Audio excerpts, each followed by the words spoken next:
The primary objective of IT security operations is strictly defined: identify threats, implement administrative controls, and safeguard organizational assets, ranging from digital data to physical facilities. This text highlights the legal foundation governing these operations. It establishes that senior management holds a direct responsibility to exercise due care and due diligence. Implementing baseline security operations concepts and conducting periodic audits mitigates their organizational liability in the event of a breach. Achieving this standard requires acknowledging that security is an active process of engineering deliberate administrative friction. Building a zero-trust operational model means mapping out the controls necessary to regulate behavior, starting at the most granular perimeter on the network: individual access to data. Operational security translates corporate legal obligations into technical constraints, protecting the organization from its own users. This section of the study guide defines the first layer of containment. The need-to-know principle dictates that users receive access solely to the data necessary for their specific work tasks. Its explicit function is to restrict visibility and keep secret information isolated. We contrast that visibility restriction with the principle of least privilege, outlined here. This rule governs the specific actions a subject can execute, mandating that they receive only the system privileges required to perform their assigned tasks, and absolutely no more. As this technical note points out, enforcing least privilege relies entirely on well-defined job descriptions. Without a precise accounting of an employee's role, administrators cannot accurately map the necessary access rights.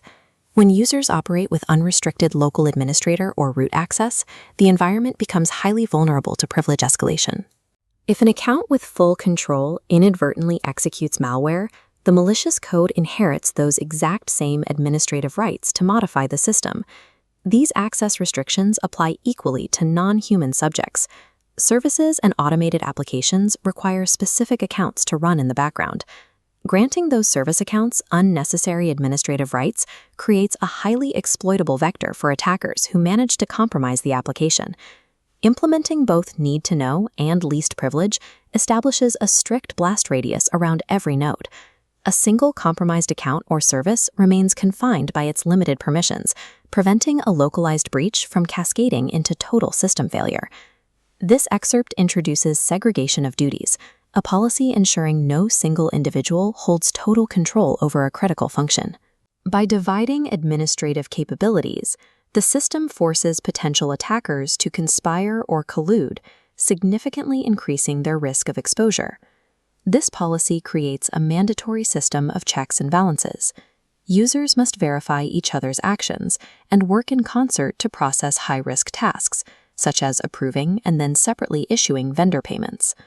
We see this practically applied through two-person control, requiring dual approval for critical tasks, much like a safe deposit box that requires both a bank employee's key and a customer's key. When we functionally combine segregation of duties with two-person control, we achieve split knowledge. The data or privilege required to execute a secure command is fractured across multiple users. By mathematically engineering the need for collusion, organizations ensure that fraudulent activities become logistically complex to orchestrate and highly detectable to auditors. Moving to personnel-based controls, this section details job rotation. By systematically rotating employees through different operational roles, organizations establish continuous peer review and cross-training. This pairs directly with mandatory vacation policies.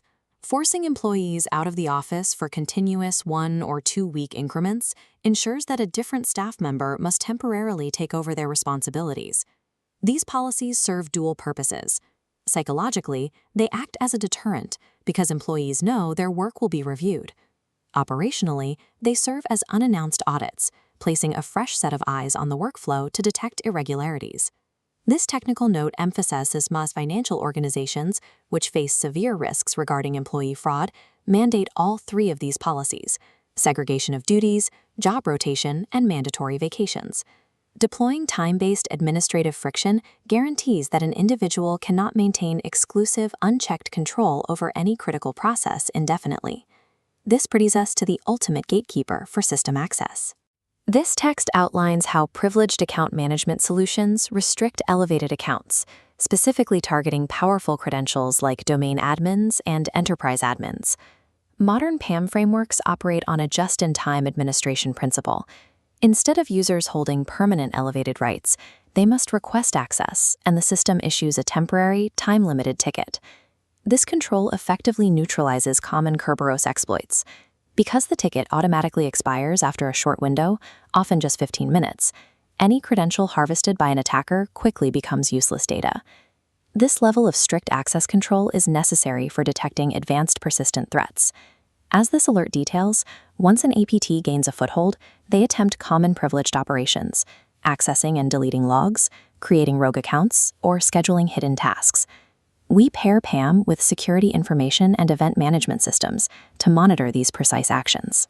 By configuring alerts for specific behavioral flags, such as the execution of malicious PowerShell scripts linked to Event ID 4104, defenders identify unauthorized activity immediately.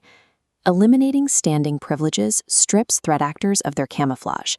Every time an attacker attempts to move laterally or alter a system, they are forced to request or execute elevated actions, generating immediate, detectable noise. Ultimately, the highest directive of any security framework supersedes data protection. This passage establishes that personnel safety concerns are the absolute priority, noting that while servers and facilities are replaceable, human life is not. This directive dictates physical infrastructure decisions. In a data center emergency, an organization must configure electronic locks to fail open, prioritizing human egress routes over the physical security of the server racks. For personnel working under potential coercion or isolated conditions, this section outlines duress systems. Examples include the use of conversational code phrases that silently signal an emergency to a monitoring center, or the configuration of secondary, silent alarm codes on cipher locks. Safety protocols extend to external environments. When personnel travel, the organization mitigates the threat of on-path network attacks over unsecured hotel or cafe Wi-Fi by mandating the use of corporate virtual private networks to encrypt all transit. We sustain these operational controls through continuous awareness training. As outlined here, organizations must educate staff on identifying insider threats, recognizing social engineering vectors, and understanding the severe network risks caused by two-factor authentication fatigue. A highly secure operation actively engineers a landscape of precise, deliberate friction. It regulates access, forces accountability, and monitors deviation, all while recognizing the human operator as both the system's most critical vulnerability to manage and its most valuable asset to protect.